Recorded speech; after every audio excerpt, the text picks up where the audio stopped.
아멘. 사랑하고 축복합니다. 계속해서 우리는 복음서 말씀들을 살펴보면서 예수님께서 행하신 일들, 특별히 우리 사람의 관점에서가 아니라 예수님의 관점에서 함께 말씀들을 살펴보고 있습니다. 예수님께서 말씀을 다니시면서 이제 지역들을 두루 다니시면서 하나님 나라의 복음을 전파하시고 또 많은 말씀들을 가르치시고 그리고 죽어가던 자들 또 병자들 많은 귀신 들린 자들을 치유하시고 회복시키는 사건이 이제 우리가 지난 시간까지 함께 봤던 예수님의 3대 사역이었습니다. 예수님께서 이제 그러한 사역 여러 지역들에 다니시면서 하십니다. 그리고 다시 이제 자신의 지역 즉 예수님께서 이사하신 가버나움 동네로 돌아오셨습니다. 그런데 그 많은 사람들이 예수님이 그동안에 하신 일들을 소문으로 듣고 예수님이 집에 오셨다라는 소식을 듣게 됩니다. 근데 그 소문이 많이 퍼졌기 때문에 이제 예수님을 만나보려고 많은 사람들이 찾아오죠. 최근에 한국에서 굉장히 유명한 사람 한 사람이 있습니다. 혹시 누군지 아십니까? 축구 선수입니다. 뭐 손흥민이라는 선수죠, 그렇죠? 많은 사람들이 뉴스에 나오고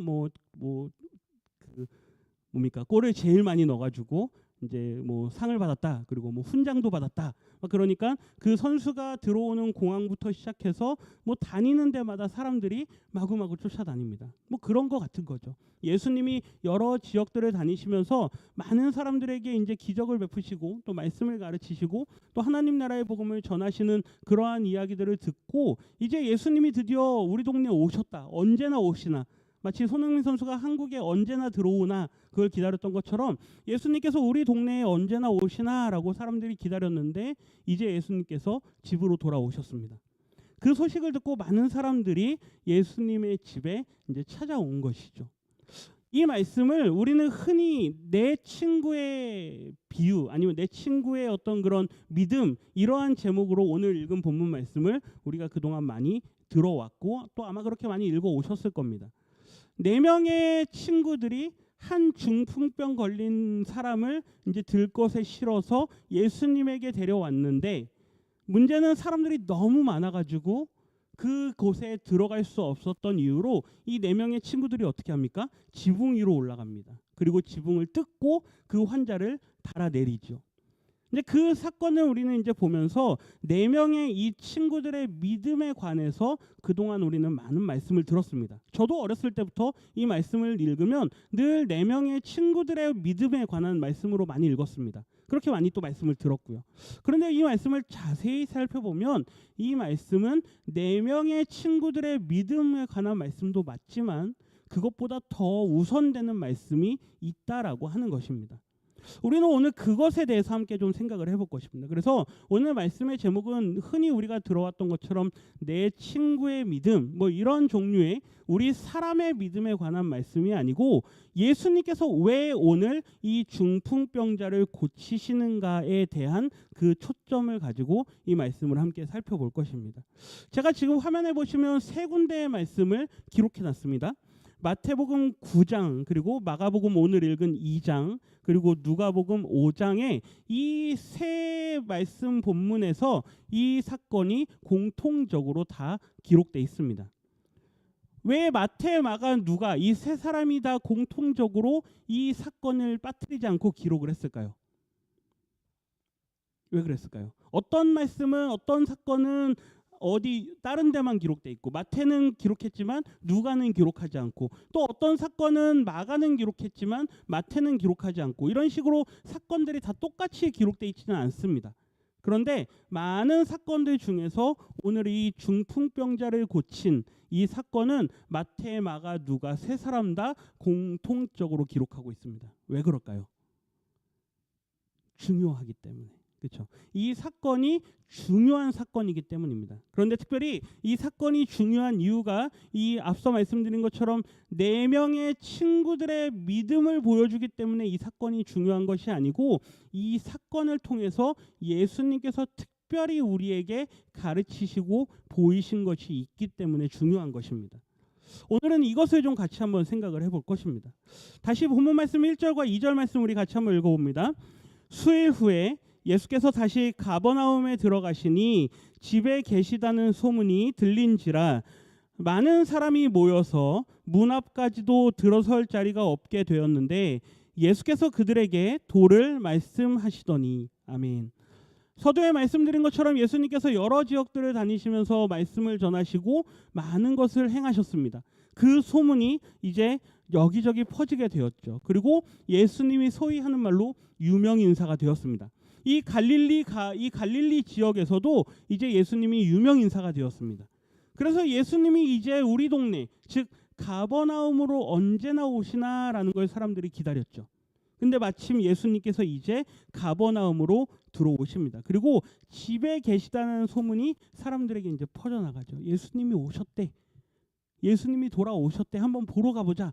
그분의 말씀을 한번 들어보자. 그분이 과연 어떠한 신령한 말을 하는가 한번 들어보자. 그리고 혹시 그분이 어떤 기적을 일으키는지 한번 보러 가보자. 뭐 이러한 이야기들이 마구마구 있었겠죠. 이 동네에 만약에 누구 유명한 사람 한 사람이 온다고 한번 생각해 보십시오. 모든 사람들이 다 달려들 겁니다.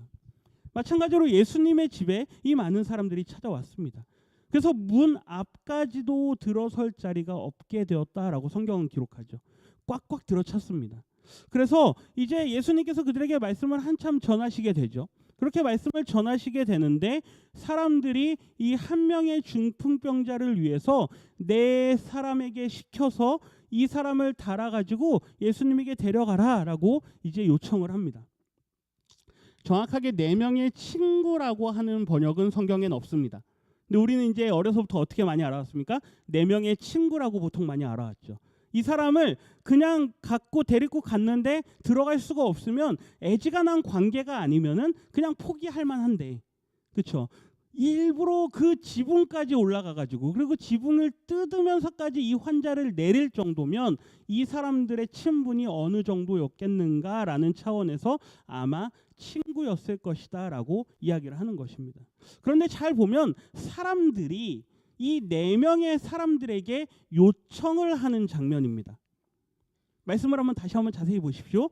네 명의 친구들이 처음부터 이 한 명의 중풍병 환자를 데리고 온 것이 아니라, 그렇죠? 중풍병 환자가 있는데 그 사람을 본 여러 사람들이 그 중에서 네 명의 사람들에게 요청을 합니다.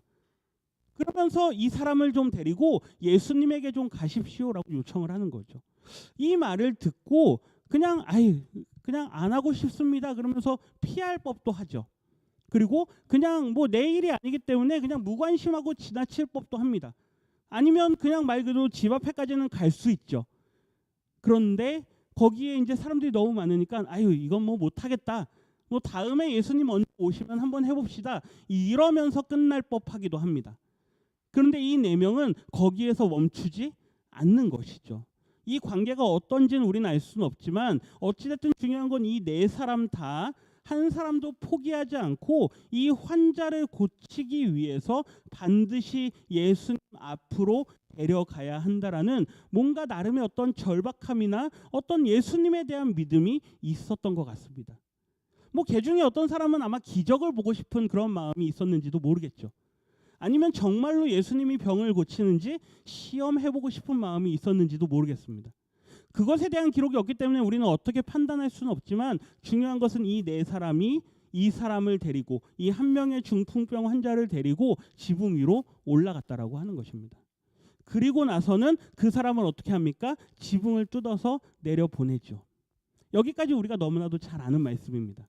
이 말씀의 모습들을 보면서 예수님께서 그 다음에 5절에 하시는 말씀을 보고 우리는 아주 섣부르게 이 네 명의 친구들이 믿음이 좋은 사람이구나. 그래서 우리도 믿음이 좋아야겠다. 그리고 만일 우리 주변에 어떤 누군가 좀 환자가 있거나 혹은 좀 믿음이 연약한 자가 있으면 그 사람을 위해서 기도하고 그 사람의 병을 낫게 하기 위해서 우리가 열심히 그 사람을 위해서 기도해야겠구나. 이런 정도로 우리는 말씀을 읽고 접을 때가 많습니다. 그러나 말씀을 조금 더 길게 뒷부분까지 읽어보시면 이 본문 말씀은 그 정도의 말씀이 아니라고 하는 것이죠. 5절 말씀 다시 한번 읽어봅니다. 5절입니다. 예수께서 그들의 믿음을 보시고 중풍병자에게 이르시되 작은 자야 내 죄사함을 받았느니라 하시니. 아멘. 예수님께서 보십니다. 위에서부터 이렇게 내려오는 모습을 보시겠죠. 이건 뭐냐 싶었을 겁니다. 한참 말씀을 전하고 계시는데 위에 지붕이 하나씩 이렇게 뜯어집니다. 그러면서 그 당시 지붕 구조가 어땠는지 모르겠지만 아마 우리 교회 같은 지붕 구조였으면 난리가 났을 겁니다. 막 여기저기 와장창 무너지고, 그렇죠? 이런 구조인지는 모르겠지만 어쨌든 지붕이 하나씩 뜯어지면서 먼지도 툭툭툭툭 떨어지고 두둑두둑 하더니만 뭐가 구멍이 넓게 생기고 위에서부터 하나 둘 하나 둘 하나 둘 하면서 달아서 내리는 모습을 보게 될 겁니다. 예수님이 아마 황당하셨을 겁니다. 근데 그 모습을 보시면서 예수님께서 이렇게 말씀하시죠. 이 4명의 사람들의 무엇을 보시죠? 믿음을 보십니다. 그렇죠? 여기까지는 우리가 보면서 흔히 생각하는 겁니다. 이 4명의 믿음이 얼마나 좋은가. 꽉꽉 막힌 그 길을 말 그대로 지붕을 뚫고 불가능을 어떻게 해요? 가능케 한 믿음. 이 얼마나 대단한 믿음인가. 이 모습을 보시면서 예수님께서 칭찬하십니다. 이 친구들이, 이 4명의 사람들이 정말로 믿음이 있구나. 그러면서 환자를 향해서 이야기를 하죠. 중풍병자에게 이르시되 작은 자야, 옛날 번역에는 소자야 그러셨죠. 작은 자야, 너의 죄가 사함을 받았다. 이 말씀을 보면서 왜 예수님께서 죄 사함을 받았다라고 말씀하시지? 라고 하는 의문을 가져셔야 됩니다. 근데 우리는 너무나도 이 말씀이 익숙한 말씀이기 때문에 죄 사함을 받았다라는 말은 곧 우리는 어떻게 해석을 하죠? 너의 병이 나음을 입었다라고 해석을 해버립니다. 그렇죠? 이 너무나도 자연스럽게 우리는 너의 죄 사함을 받았다라는 말을 너의 병이 나았다라고 우리는 해석을 해버립니다. 근데 이 말씀을 읽으면서 우리는 머릿속에, 생각 속에, 마음 속에 뭔가 하나 물음표를 달아야 됩니다. 이 말씀을 처음 읽는다라고 생각을 하시고 다시 한번 질문해 보십시오. 4명의 사람들이 달아내리는 그 모습을 보면서 저들의 믿음을 보신 예수님께서 소자야, 작은 자야, 너의 죄가 사함을 받았다. 왜 그렇게 말씀하셨을까요? 첫 번째, 질병은, 육신의 병은 그 당시에 흔한 통설 중에 하나가 뭐였죠? 죄 때문이다. 그렇죠? 죄를 지었기 때문에 육신의 질병이 생겼다라고 판단하던 시대였습니다. 그것이 유대인들 사이에서 아주 흔한 생각이었죠. 근데 오늘날 만약에 그렇게 말하면 어떻겠습니까? 오늘날 만약에 어떤 사람이 환자가 예수님 앞에 왔는데 당신의 죄가 사함을 받았습니다. 만약에 예수님께서 그렇게 말씀하시면 아마 난리를 칠 겁니다. 제가 무슨 죄를 지었습니까? 그렇죠? 제가 병을 얻은 게 제 죄 때문입니까? 아마 난리가 아니었을 겁니다. 지금 시대에는 통용되지 않는 말입니다. 그런데 2000년 전 예수님 당시 때에는 너의 죄가 사함을 받았다. 특별히 병과 죄를 연결시키는 건 아주 자연스러운 것이었습니다. 그런데 놀라운 것은 무엇이냐면요. 예수님의 이 말을 들은 그 당시 사람들의 반응입니다. 죄와 병을 연결시키는 건 좋은데 그러면 일반적으로는 이렇게 나와야 되죠. 예수님께서 이 중풍병자를 보시면서 너가 그렇게 중풍병 환자가 된 이유는 너의 죄 때문이다. 그러니 너는 회개를 하라. 그러면 하나님께서 너의 죄를 용서하시고 너의 병을 고쳐주실지도 모르겠다. 아마 이렇게 말씀하셔야 됐을지도 모르겠습니다. 그런데 예수님은 단번에 어떻게 말씀하십니까? 너의 죄가 사함을 받았다. 이 중풍병 환자의 믿음을 보신 건지는 모르겠습니다. 중풍병 환자가 어떤 믿음을 갖고 있었는지는 성경에 기록은 없고 누구의 믿음을 보시죠? 4명의 사람들의 믿음만을 보시고 너의 죄가 사함을 받았다 이렇게 말씀하시죠. 이 모습을 보면서 서기관들이 생각을 하는 것입니다. 7절 말씀 우리 같이 읽어봅니다. 이 사람이 어찌 이렇게 말하는가? 신성 모독이로다. 오직 하나님 한 분 외에는 누가 능히 죄를 사하겠는가? 육신의 질병이 죄 때문이다라고 하는 것은 모든 사람들이 다 알고 있던 사상입니다. 그런데 그 모습을 보시면서 너의 죄가 사함을 받았다. 죄 사함을 선포하시는 그 예수님의 모습을 보면서 서기관들이 속으로 생각하는 거죠. 도대체 이 사람은 뭔가? 이 사람이 뭐길래 하나님밖에 할 수 없는 그 일을 하는가 하면서 신성모독이다라고 이야기를 하죠. 여러분, 예수님께서 십자가에 달려 죽으신 이유가 무엇입니까? 흔히 예수님의 죄명이 무엇입니까? 예수님께서 십자가에 달려 죽으신 이유는 우리의 죄 때문입니까? 궁극적인 이유는 그것이 맞지만, 그렇죠? 하나님께서 이 땅에 십자가를 지시러 보내신 그 이유는 우리의 죄 때문입니다. 우리를 구원하시기 위해서 십자가를 지셨지만 당시 처형당하실 때에 예수님께서 판결받으신 죄명은 다른 데 있었습니다. 인류의 죄를 구원하시기 위해서 십자가형을 내리노라가 아니었습니다. 그렇죠? 당시 예수님이 범하신 죄명이 있었습니다. 두 가지입니다. 같이 한번 읽어봅니다. 첫 번째는 뭐죠? 성전 모독입니다. 예수님께서 십자가형을 당해서 죽으셔야만 했던 첫 번째 이유는 성전을 모독했기 때문이죠. 이 성전을 뭐하라? 헐어버리라. 내가 며칠 만에 다시 짓겠다? 3일 만에 다시 짓겠다 하면서 성전 안에서 막 난리를 치신 그 모습, 이게 예수님께서 첫 번째 사형을 받으셔야만 했던 첫 번째 죄명입니다. 두 번째 예수님의 죄명이 있습니다. 뭐죠? 신성모독입니다. 내가 곧 하나님의 아들이다. 그리고 내가 안식일의 뭐다? 주인이다. 그렇죠? 그리고 내가 죄를 용서한다라고 하는 이러한 말씀들이 당시 유대인들이 볼 때 뭐였죠? 신성모독이었습니다. 감히 어디 하나님의 아들이라 그래? 감히 어디 안식일의 주인이라 그래? 감히 어디 죄를 사한다 그래? 가당치도 않는 말, 이러한 말을 했기 때문에 예수님께서 십자가에 달려 죽으셔야만 했던 겁니다. 우리의 죄 때문에 예수님께서 십자가에 달려 죽으신 게 아닙니다. 맞죠? 궁극적으로는 그게 맞지만 예수님이 1차적으로 사형을 받은 이유는 이 두 가지 죄명 때문입니다. 여기에서 신성모독이 나오는 거죠. 너의 죄가 사함을 받았다라고 말씀하시는 그 말씀을 처음으로 예수님께서 보이신 말씀이 오늘 이 마가복음 2장의 말씀입니다. 이 말씀이 중요한 이유는 마태와 마가, 누가가 셋 다 공통적으로 이 말씀을 기록하고 있는 이유는 예수님께서 무엇을 선포하셨느냐면요, 자신의 권세를 선포하셨기 때문입니다. 이게 중요한 거죠. 4명의 친구들의 믿음은 우리가 흔히 그냥 볼 수 있는 말입니다. 근데 그걸 말하기 위해서 이 본문이 기록되어 있는 것이 아닙니다.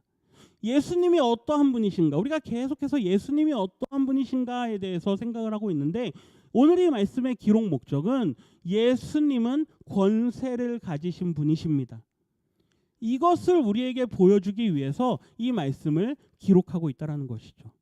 8절 말씀 같이 한번 읽어봅니다. 그들이 속으로 이렇게 생각하는 줄을 예수께서 곧 중심에 아시고 이르시되 어찌하여 이것을 마음에 생각하느냐? 중풍병자에게 내 죄사함을 받았느니라 하는 말과 일어나 내 상을 가지고 걸어가라 하는 말 중에서 어느 것이 쉽겠느냐? 10절.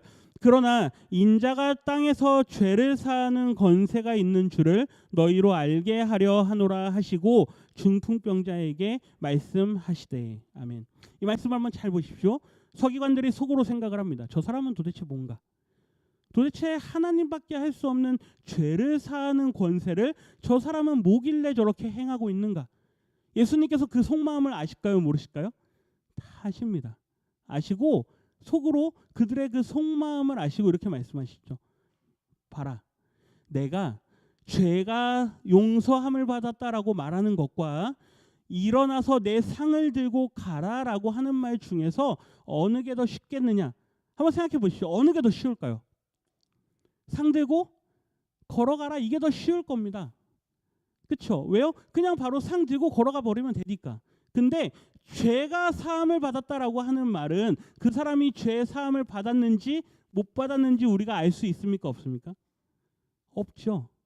말로는 이게 더 쉬울지 모릅니다. 그러나 실제적으로 예수님께서 사람들에게 믿음을 보게 하시기 위해서는, 사람들에게 믿음을 갖게 하시기 위해서는 어떤 게 더 쉬웠을까요? 예수님 입장에서는 내 상을 들고 걸어가라 하는 게 아마 더 쉬웠을 겁니다. 왜요? 사람들은 지금 다 뭘 보고 싶어 하니까? 기적을 보고 싶어 하니까. 예수님께서 만약에 일어나서 걸어라 이 말씀을 먼저 하셨으면 사람들은 아주 빠르게 예수님을 뭐 했을까요? 믿었을 겁니다. 근데 예수님은 그렇게 하지 않으시죠. 예수님께서 이렇게 하시는 이유가 있다라고 하는 것입니다. 계속해서 제가 지난 시간부터 계속해서 말씀드리는 건 예수님께서 이렇게 하시면 더 쉽지만 예수님께서는 이렇게 하지 않으시죠. 오히려 뺑 돌아가는 방식으로 일을 하십니다. 그 이유가 뭘까요? 뭔가 가르쳐주고 싶은 게 있기 때문입니다. 오늘 말씀도 마찬가지죠. 일어나 걸어라. 그래서 그냥 고쳐주시면 됩니다. 그런데 너의 죄가 사함을 받았다. 그 이유가 무엇입니까? 10절 말씀이죠. 인자가 예수님입니다. 예수님이 땅에서 뭐 하는 권세가 있는 줄, 죄를 사하는 권세가 있는 줄 알게 하기 위해서. 그러면 우리는 이 말씀을 다시 읽어야 됩니다.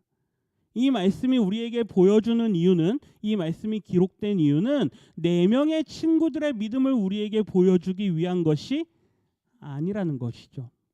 이 말씀이 우리에게 기록으로 남겨져 있는 이유는 예수님이 어떤 권세를 가지신 분이신가를 우리에게 알려주기 위한 것입니다.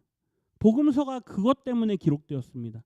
복음서의 기록 목적이 당시 예수님이 부활승천한 이후에 시간이 많이 지나면서 예수님에 대한 이야기들이 많이 도는데, 중요한 건 예수님의 어떤 능력 행한 거, 어떤 기적 행한 거, 오병이어 사건, 이런 것들만 자꾸 사람들의 입에 오르내리고 또 예수님에 대해서 왜곡된 이야기들이 많이 도니까 복음서의 저자들 마태, 마가, 누가가, 요한이 예수님이 어떠한 분이신가에 대해서 정확하게 근거들을 모아가지고 기록한 겁니다.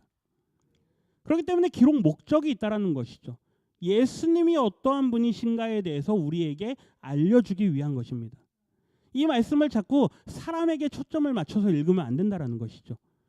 우리도 이러한 믿음을 갖자, 우리도 4명의 믿음과 같은 그러한 믿음을 갖자, 맞는 말이지만 더 궁극적으로 성경이 우리에게 말씀하고 싶은 건 예수님이 어떤 분이냐, 그분을 제대로 알고 제대로 믿으라라고 하는 것입니다. 저를 한번 따라해 주십시오. 예수님은 권세를 가지신 분이십니다. 믿어지십니까? 이게 중요한 겁니다. 우리의 믿음이 좋냐 안 좋냐 그게 중요한 게 아니고요.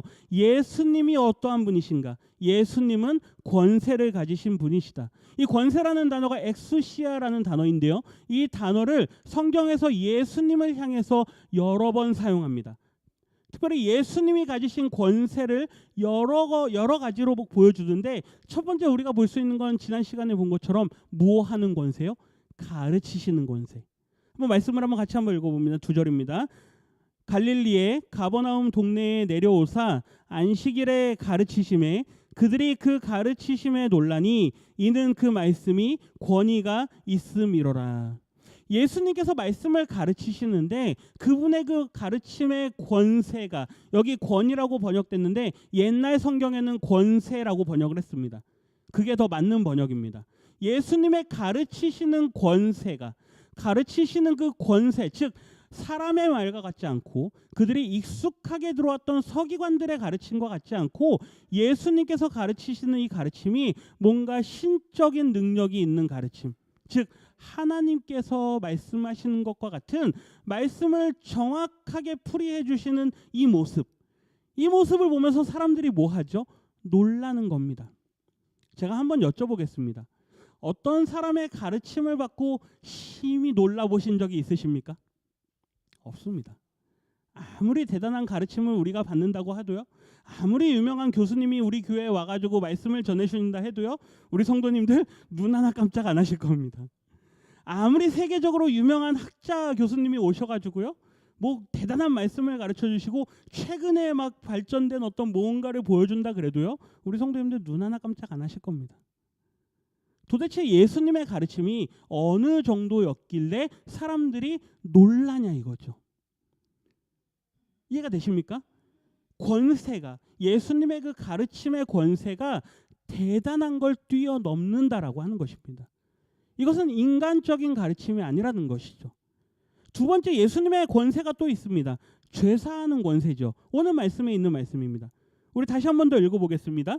그러나 인자가 땅에서 죄를 사하는 권세가 있는 줄을 너희로 알게 하려 하노라 하시고 중풍병자에게 말씀하시되. 자, 한번 보십시오.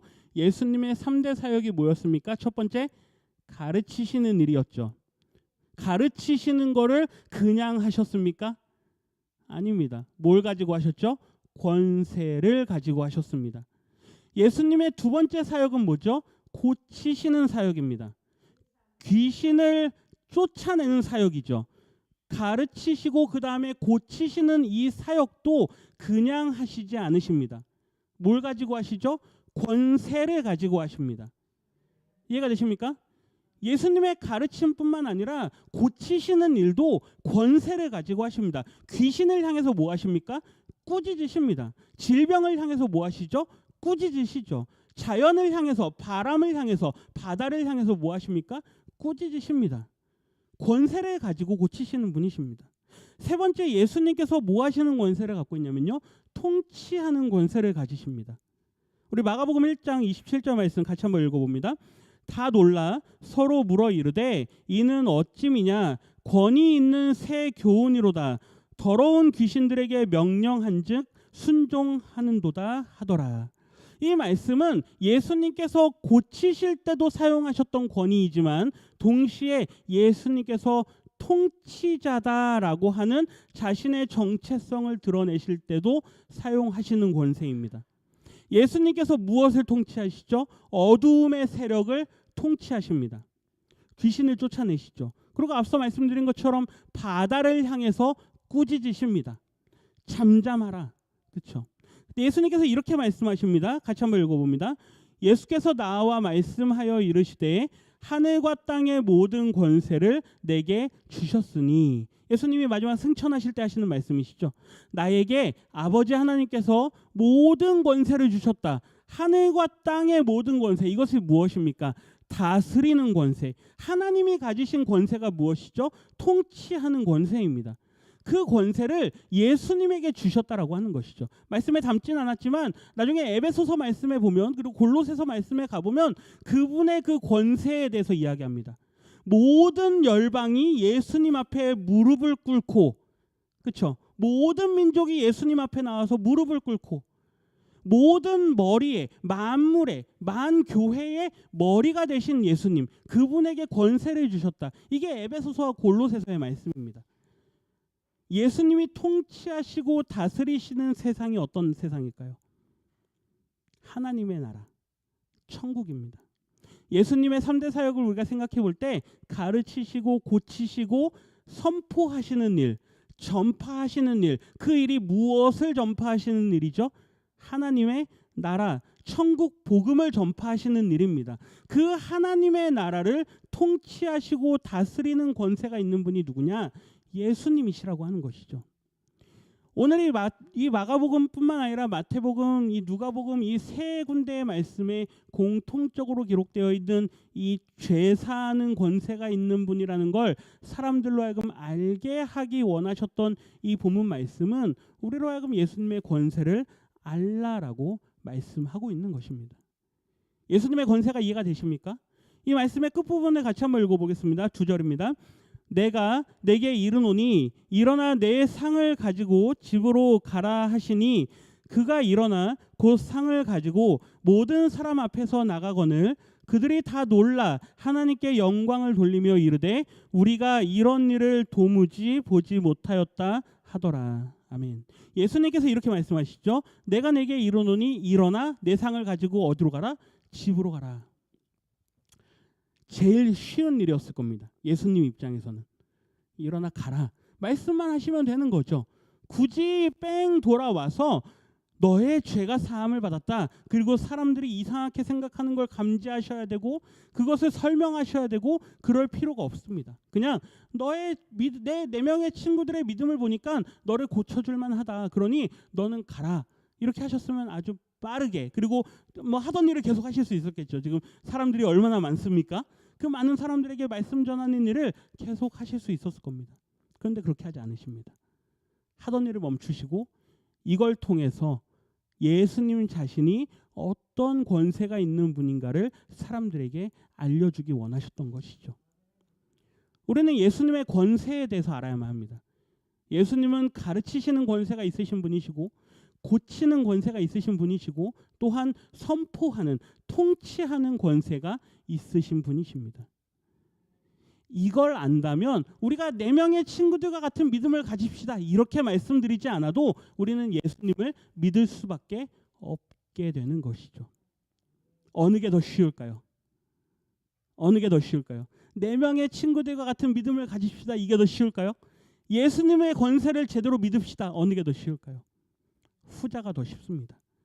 예수님을 제대로 알 때 우리는 4명의 친구와 같은 믿음뿐만 아니라 그 어떠한 믿음이라도 우리는 가질 수 있게 되는 것이죠. 우리가 믿음을 갖지 못하는 이유가 무엇입니까? 우리가 우리의 육신의 질병에 대해서 의심하는 이유가 무엇입니까? 예수님의 이름으로 우리가 기도할 때 그 병이 고침을 받는다라는 예수님의 그 이름의 권세를 우리가 믿지 못하기 때문 아닙니까?